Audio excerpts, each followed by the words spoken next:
Bien, y hoy en nuestro bloque Doctor Alerta queremos conversar sobre la osteoporosis, ¿Qué es y cómo podemos evitarla? Se lo preguntamos al doctor Francisco Espinosa, reumatólogo de la Clínica Universidad de los Andes. ¿Cómo está, doctor? Muy buenos días y muchas gracias por este contacto con Mega Noticias Alerta. Hola, Florencia, ¿qué tal? ¿Cómo estás? Bien, gracias. Primero, doctor, yo quiero a ver si nos podemos poner un poco más en contexto y nos puede dar más detalles. ¿Qué es, para que quede bien claro, la osteoporosis y cuál es la causa de esta enfermedad? Mira, la osteoporosis es una enfermedad que se caracteriza por una debilidad ósea, o sea, una disminución de la masa y por lo tanto mayor fragilidad al hueso.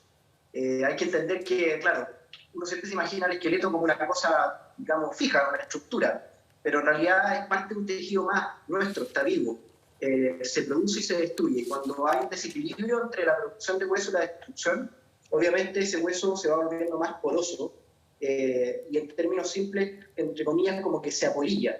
Y eso hace que sea más frágil y esté más expuesto a la fractura. Eso es la osteoporosis al final del día. Y es una enfermedad que es silenciosa, pero que no obstante tiene un riesgo o conlleva, ¿no es cierto?, al riesgo de que haya una fractura, sobre todo en el adulto mayor, y que finalmente eso empeore su calidad de vida o conlleve a otras enfermedades producto de la inmovilidad o producto de lo que ha tenido que sufrir. Es una enfermedad que, como te digo, es silenciosa, no se siente, no tiene síntomas hasta que se produce la fractura, y es muy frecuente porque se cree que más o menos, digamos, en sociedades desarrolladas, la mitad de las mujeres van a tener una fractura por osteoporosis y 1 de cada 4 hombres podría llegar a tenerla. Claro, doctor, usted mencionó un tema clave, usted mencionó que es una enfermedad silenciosa, por lo tanto, ¿cómo se puede detectar finalmente? ¿Hay que estar haciendo constantemente algún tipo de diagnóstico, algún tipo de chequeo, algún control? Porque, si bien es una enfermedad silenciosa, usted lo mencionó, ¿tiene que ser algún tipo de síntoma a los que podamos estar atentos?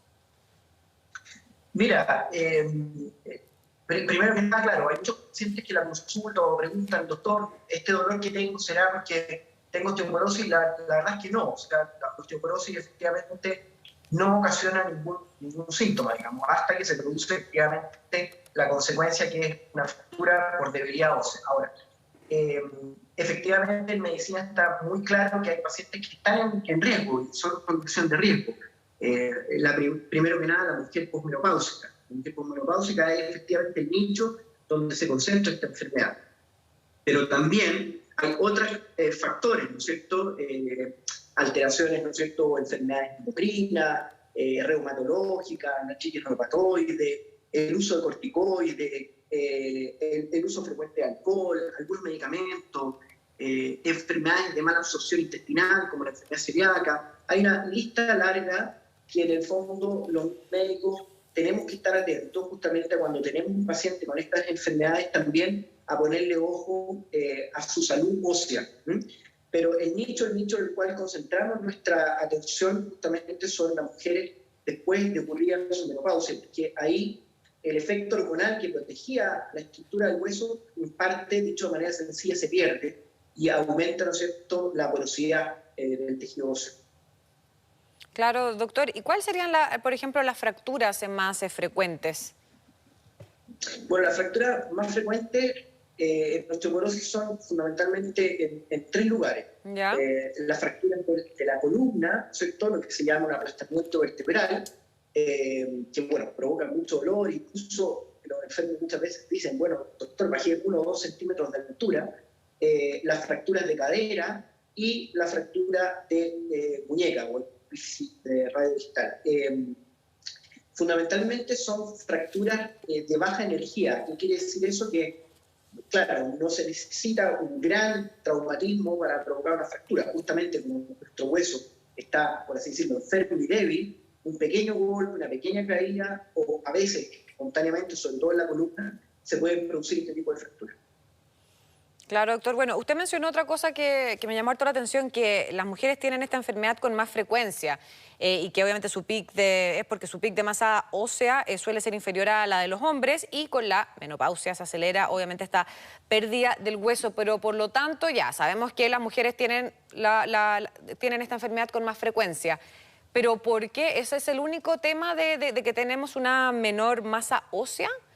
o inciden otros factores más allá de la anatomía de las personas, sino que pueden influir factores externos, ya sea la alimentación, la vitamina D, los malos hábitos, los hábitos más tóxicos, el ejercicio. O sea, Sí, por supuesto que sí. No, mira, fundamentalmente el fenómeno de las mujeres tiene que ver con incluso un fenómeno que puede ser un poco más largo y difícil de explicar acá, pero fundamentalmente en cierta edad de la vida, donde las hormonas femeninas dejan de hacer su trabajo, ¿no es cierto? Y en la posmenopausia ocurre esta pérdida de masa ósea acelerada, ¿ya? Yo diría que ese es el factor que predomina, más que una diferencia significativa con el hombre respecto a otras condiciones. Ahora, en la generalidad de los pacientes, por supuesto que hay cosas que protegen, ¿cierto?, contra esta enfermedad, y que son cosas simples y que es muy importante recordarlas.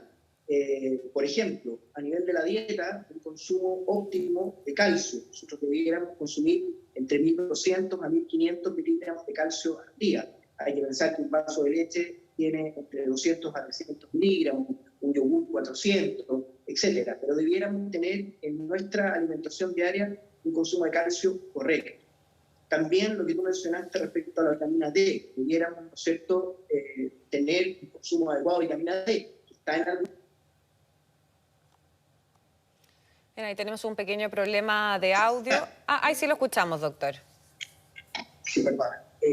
Obviamente que no es fácil hoy día, ¿no es cierto?, recomendarle algo una exposición solar discriminada, porque tenemos todo el riesgo asociado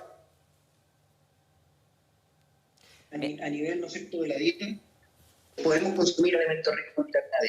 Y después, a nivel de nuestros hábitos, es muy importante y muy protector el ejercicio.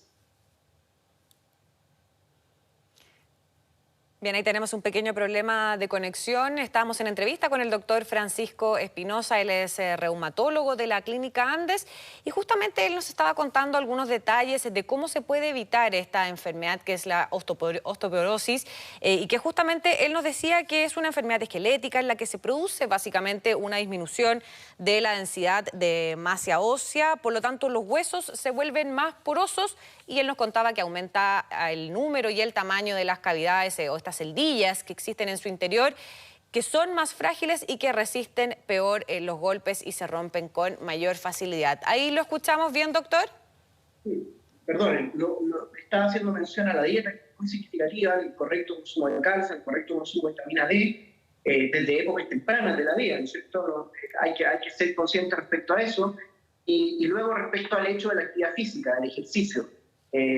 Mantener un peso normal. De hecho, un factor de riesgo para esta enfermedad es tener un bajo índice de masa corporal, o sea, la desnutrición, ¿no es cierto?, un bajo peso, y tener un correcto desarrollo muscular. El hecho de que haya un desarrollo muscular correcto protege también al sistema esquelético frente a un trauma y también disminuye la carga ósea. Entonces, el ejercicio, la vida sana, ¿no es cierto?, el no fumar, que también es otro factor de riesgo para la osteoporosis, el no consumir alcohol en exceso es otro factor de riesgo para la osteoporosis, y el correcto consumo de calcio y vitamina D son cosas simples que podemos hacer todos, que no necesitan una consulta médica, que tampoco se necesita, ¿no es cierto?, un presupuesto anexo para consumir un remedio, y que por supuesto que nos van a ayudar a protegernos en contra de esta amenaza, digamos, que es en el futuro, o en la vejez, es tener fracturas óseas, digamos, a veces una, a veces dos, a veces muchas más, producto de que nuestro hueso está débil y frágil.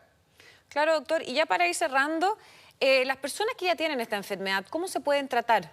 ¿O cuál es el tratamiento que deben seguir? Bueno, hoy día hay un sinfín, gracias a Dios, de alternativas que tienen que ver, ¿no es cierto?, por un lado con la suplementación de calcio y vitamina D mediante comprimido y pastillas, y a eso se le asocia algunos medicamentos que lo que buscan es fijar ese calcio en el hueso, de tal manera que, por así decirlo, reconstruir este hueso que está, como yo dije al principio, poroso o apolillado. Y esos son fijadores de calcio, son medicamentos, ¿no es cierto?, que hay de distintos tipos de familias, no creo que valga la pena entrar ahí en cosas específicas, que son a veces dados por vía oral, a veces por inyecciones que se hacen una o dos veces al año, etcétera. Pero hay un sinfín de gama de medicamentos que permite que estos pacientes los podamos ayudar, podamos mejorar su masa ósea y en ese sentido podamos disminuir el riesgo que tienen de sufrir una nueva fractura. Perfecto, doctor Francisco Espinosa, muchas gracias por esta interesante conversación. Que esté muy bien. Gracias a ti. Buenos días. Que estés muy bien. Adiós.